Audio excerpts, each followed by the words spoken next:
Hello everyone, welcome to Law Guide. This is a series on Indian Constitution, so stay connected to subscribe. Today we are going to study Article 8 of Indian Constitution, which is under Part 2, Citizenship. Let's read the article from Bare Act first and then we will understand it. Article 8, Rights of Citizenship of Certain Persons of Indian Origin residing outside India.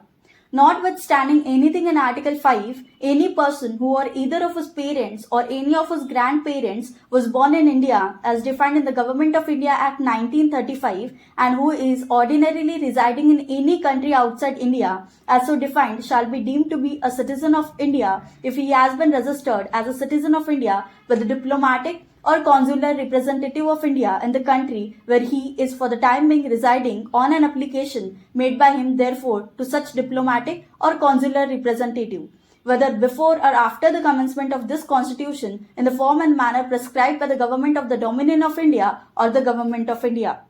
Article 8 उन लोगों की citizenship की बात करता है जो Indian origin है, मतलब जो बॉर्न तो इंडिया में हुए थे लेकिन कोई दूसरे कंट्री में रहते हैं।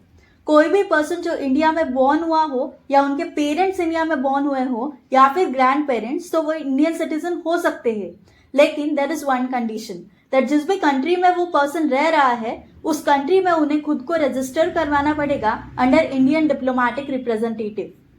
So yes, that was it for Article 8 of Indian Constitution everyone. Hope you understood.